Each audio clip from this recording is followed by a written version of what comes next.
Hello folks, this is Mike, PC31, the Vinyl Policeman, and this video is in response to a thread started by Alan, the Static Traveller. Really brilliant thread actually. If I was a god, I've seen Mike T-Cat's one yesterday, and Brian, Embryonic Robot, and several others, and I thought it was a really interesting thread with some great questions. So Alan's posed 9 questions. If I was God, what would you do? And okay, 9 questions, get straight into it. Show a record you would improve by adding or removing a single track. It's this drivel. So the masterpiece that is the Beatles' White Album, and it's the penultimate track on the album, John Lennon's Revolution number 9, which is, it's the longest track the Beatles ever recorded and put on record. I think it's over 8 minutes 15 seconds, something like that. A sound collage, and there's been lots and lots of theories about that over the years. But the Revolution number 9, if you play it backwards, it's meant to say "Turn Me On, Dead Man," which all adds to the Paul McCartney is dead mythology and all the rest of it. But at the end of the day, it's a fantastic album, double album, absolutely superb. But this is just drivel, and it shouldn't be on the album. The album would be much better without it. So that's the answer to my first question. Maybe contentious to some. Number 2, show a record by an artist who you would resurrect from the dead. Brian, Embryonic Robot, has already shown David Bowie. I think John Lennon's been shown. Both of those would be up there for me without a doubt. But the artist I'm going for to resurrect from the dead is Joe Strummer, and his last album, which was released posthumously, Streetcore. I've shown this before. This is one of the, I think it's one of the greatest albums ever made. It would definitely be Joe, who died at 50 in 2002, taken far too early, and it's a shame because they just made their 3rd Joe Strummer and the Mescaleros album, and I think that's just some of the most fantastic thing he did with the Mescaleros. I think it was some great things still to come, so it's such a shame. And coincidentally, the Joe Strummer Box 002 is out on the 16th of September, and it concentrates on the Mescaleros years. So the 3 albums, if you haven't got them, they're all going to be in there, tickled to death with demos and various things. So it's going to be a great box set. So save your pennies, folks. So I would resurrect lots of people, but I'm going to go for Joe.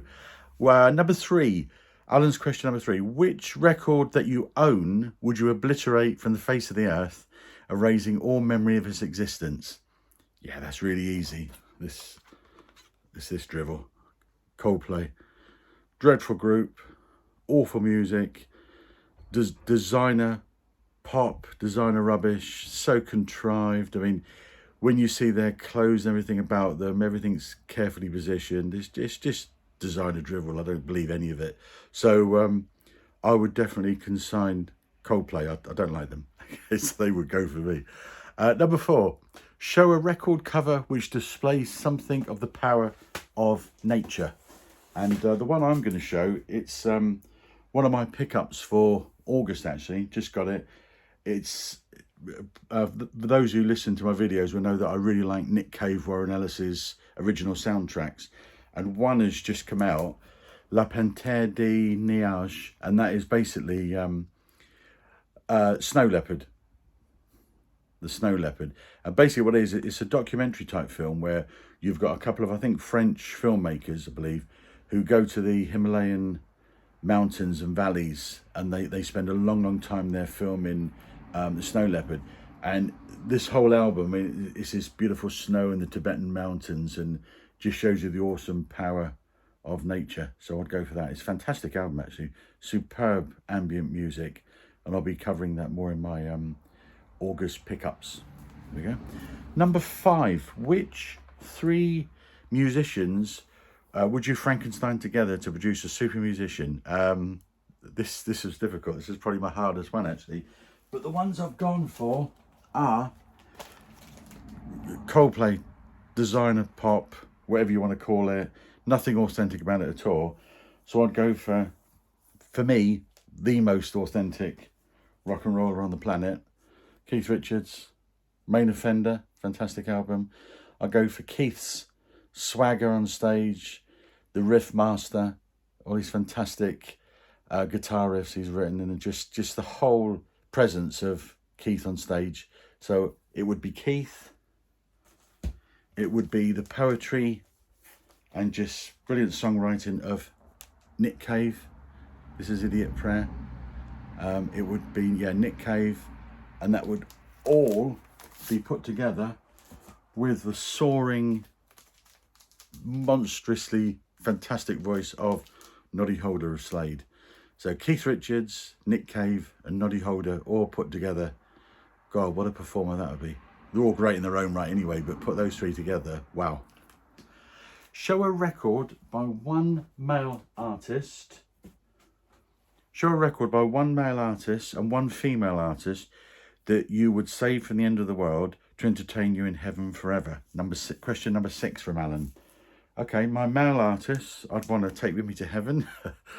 The Boss, Bruce. So this is my favourite Bruce album, Darkness on the Edge of Town from 1978. A perfect album. Not a bad track on it. Absolutely fantastic.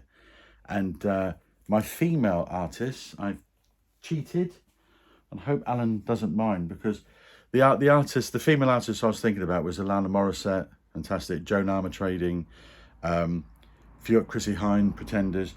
But I've cheated because I've gone for 2 ladies who just sing so brilliantly together. I couldn't separate them, and I'd want to save them both for heaven. And that is Kate Pearson and Cindy Wilson of the B-52s. So I'll probably try and squeeze Fred in there somewhere as well. But Kate and Cindy, just perfect voices together, and I'd want to hear those forever. Superb. Question number 7.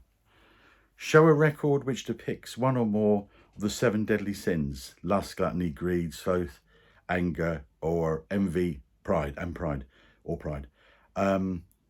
Let's go for lust. So, the first album I've got, I can't show you, so I'll just show you as much as I can of it. It's coming. I think that's about as much as I can show you. Do you know what it is, folks? So, Jimi Hendrix, Electric Ladyland. I can't show you any more than that. Let's show you the inside. There's Jimmy.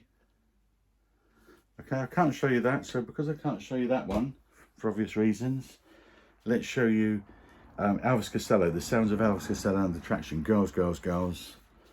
And there's the girls, girls, girls. Clothed this time. Okay, so that's lust for me.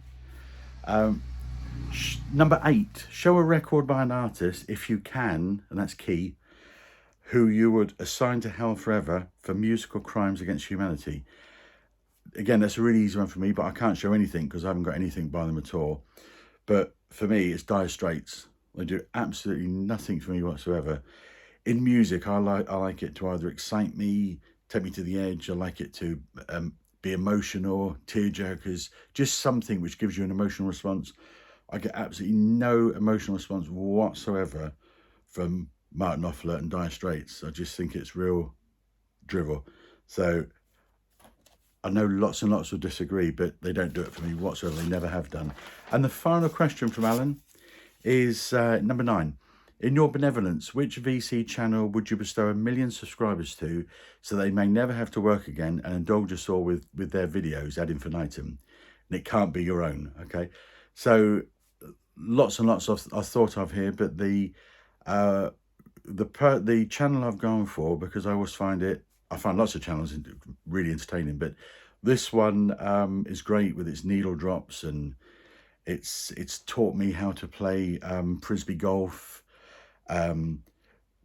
It's took me into Zamrock, which I hadn't heard of before, and lots of other things as well. And it's Steve Carlson. So that would be, in my benevolence, the VC channel, who I would bestow 1 million subscribers to, and I'm sure Steve would do very well with it. So, okay, Alan, Static Traveller, please subscribe to Alan. That's my response to If I Was God thread. Thanks, folks. Speak soon.